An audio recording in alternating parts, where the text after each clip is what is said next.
अस्सलाम वालेकुम, this is ODA foxtrot from defence outpost. तो रिसेंटली पाकिस्तान और अफगानिस्तान के दरमियान में जो एक बॉर्डर स्कर्मिश हुई, उसमें पाकिस्तान एयरफोर्स का जो रोल था वो तो बहुत ज़्यादा डिफाइनिंग था और हम सब ने उसके ऊपर बहुत खुल के बात की कि किस तरह से इम्प्यूनिटी के साथ अपने इंटेंडेड टारगेट्स को अफगानिस्तान में इंतहाई प्रिसीजन के साथ डिस्ट्रॉय किया गया। और ये चीज़ लगातार 8 अक्टूबर से 12 अक्टूबर तक रिपीट हुई। एंड अगर आप किसी नॉर्मल इंडिविजुअल से पूछेंगे तो वो आपको यही कहेगा कि पाकिस्तान को जो उसकी एयर आर्म है, एयर पावर है, उसी की वजह से अफगान तालिबान के खिलाफ एक डिसाइसिव एज मिला। ये चीज कुछ हद तक एक्यूरेट भी है लेकिन एंटायरली एक्यूरेट नहीं है। जितना इंपॉर्टेंट और मेन रोल इस पूरी कॉन्फ्लिक्ट के अंदर पाकिस्तान एयरफोर्स और पाकिस्तान आर्मी एविएशन का रहा है, जिन्होंने अपने एरियल एसेट्स को यूटिलाइज किया, उतना ही रोल यहाँ पर पाकिस्तान आर्मी के ग्राउंड ट्रूप्स की तरफ से भी प्ले किया गया था। और मोस्ट इंपॉर्टेंटली यहाँ पर हमारी जो आर्टिलरी है उसने भी एट द सेम टाइम एक बहुत ही ज्यादा क्रूशल और वाइटल रोल प्ले किया, ना सिर्फ अपने कंपोनेंट्स के लिए, अपने तौर पर रिजल्ट्स को अचीव करने के लिए, बल्कि एयरफोर्स और हमारे जो एरियल एसेट्स हैं उनको गाइड करने में भी आर्टिलरी का एक बहुत बड़ा रोल था। और वो किस तरह किया गया ये मैं आपको डिटेल में समझाता हूँ। देखिए, अफगान तालिबान की जब हम बात करते हैं तो ये एक बहुत ऑब्वियस चीज है। हम सबको पता है कि अफगान तालिबान के पास जो एयरफोर्स है इनकी वो बिल्कुल नॉन एग्जिस्टेंट है। एयर पावर के नाम पर इनके पास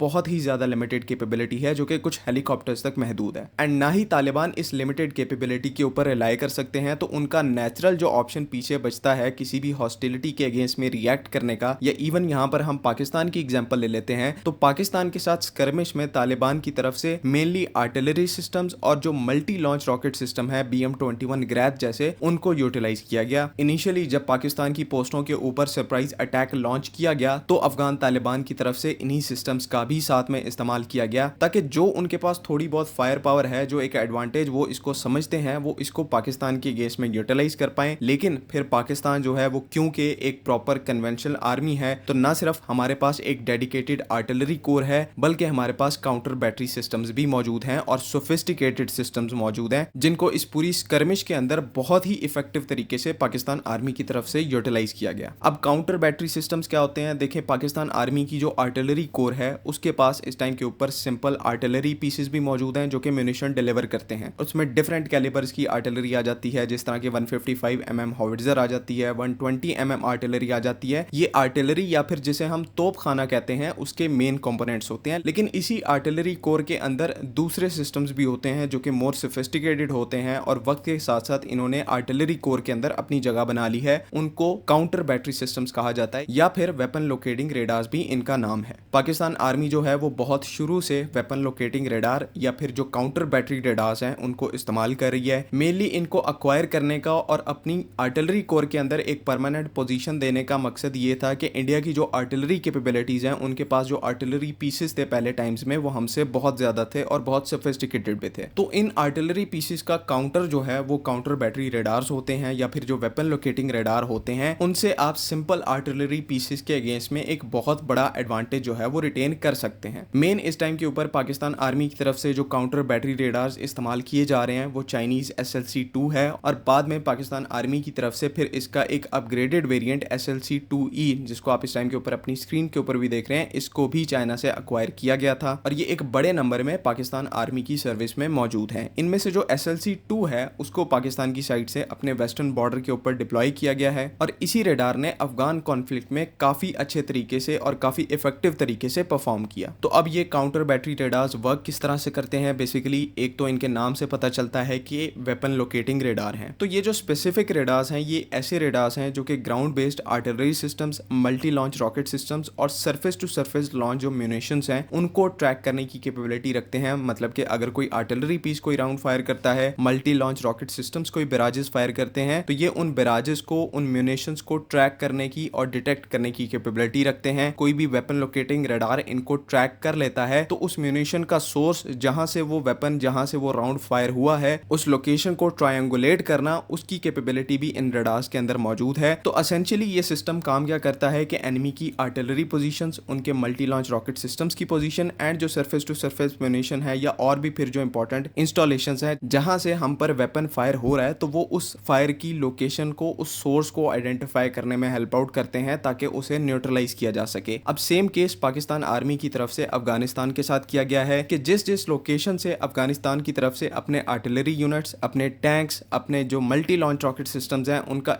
इस्तेमाल करके पाकिस्तानी पोस्टों के ऊपर फायर किया जा रहा था, तो उनको हमारे SLC-2 जैसे जो काउंटर बैटरी रेडार्स हैं उन्होंने उसकी लोकेशन को ट्रायंगुलेट किया, उनको आइडेंटिफाई किया कि कहां से ये फायर कर रहे हैं। एंड देन जब उनकी लोकेशंस कंफर्म हो गई तो हमारे जो एरियल एसेट्स हैं उनको ये कोऑर्डिनेट्स ट्रांसफर किए गए और बाद में इन लोकेशंस को पाकिस्तान आर्मी एविएशन और पाकिस्तान एयरफोर्स की तरफ से डिस्ट्रॉय किया गया। एंड यही वजह है कि तालिबान की जो कुछ बची कुची थोड़ी बहुत ऑफेंसिव कैपेबिलिटी थी जिनको उन्होंने पाकिस्तान आर्मी की पोस्ट के खिलाफ इस्तेमाल करने की कोशिश की, उसको भी पाकिस्तान की तरफ से पूरे तरीके से एलिमिनेट किया गया और इसमें पाकिस्तान आर्मी की तरफ से एक बहुत इंपॉर्टेंट रोल प्ले किया गया। तो जहां पर हम लोग क्रेडिट पाकिस्तान एयरफोर्स को देते हैं कि इतनी कोऑर्डिनेटेड और प्रिसिजन एयर स्ट्राइक्स हमने की, तालिबान को हम टॉकिंग टेबल के ऊपर लेके आए, तो वहीं पर क्रेडिट जो है वो हमें पाकिस्तान आर्मी को भी देना चाहिए, बिकॉज यहाँ पर पाकिस्तान आर्मी ने भी एक बहुत इंपॉर्टेंट रोल प्ले किया और तालिबान की जो फ्रंट ऑन कैपेबिलिटीज हैं, जो उनकी ओनली कैपेबिलिटीज हैं जो कि हमारे खिलाफ वो यूटिलाइज कर सकते थे, उनको भी हमने बहुत ज्यादा हद तक एलिमिनेट किया। तो ये जो फर्जी कॉन्सेप्ट हैं ग्रेवयार्ड ऑफ एम्पायर्स वाले या फिर हमें कोई फतह नहीं कर सकता, ये किसी स्पीच के लिए तो बहुत अच्छा कॉन्सेप्ट है, लेकिन एक्चुअल में जब आप किसी प्रोफेशनल और कन्वेंशनल मिलिट्री को फेस कर रहे हो तो ऐसे कॉन्सेप्ट जो है वो काम नहीं करते। उल्टा अगर इसी डिल्यूजन को आगे लेकर चलेंगे तो अपना ही नुकसान ज्यादा होगा। सो अफगानिस्तान के लिए बेस्ट अप्रोच यहाँ पर यही है कि वो रियलिटी को एक्सेप्ट करें और अपनी औकात में रहकर अगर चलेंगे तो पाकिस्तान भी उनके साथ बहुत बेहतर तरीके से चलेगा। और अगर आप ये समझते हैं कि आप हमारे दुश्मन के साथ हाथ मिलाने के बाद कोई बहुत ही फन्ने खां चीज बन जाएंगे, तो ये डाउट हम आपका भी क्लियर कर चुके हैं और जो आपसे हाथ मिलाकर हमें नुकसान पहुंचाना चाहते हैं उनका भी हम ये डाउट क्लियर कर चुके हैं और आने वाले टाइम में इसी तरह से करते रहेंगे। उम्मीद है कि तमाम चीजें यहाँ पर क्लियर हैं। अगर इनसे रिलेटेड कोई भी क्वेश्चन है तो काइंडली आप कमेंट्स में जरूर पूछ सकते हैं। बाकी अगली वीडियो तक के लिए अल्लाह हाफिज।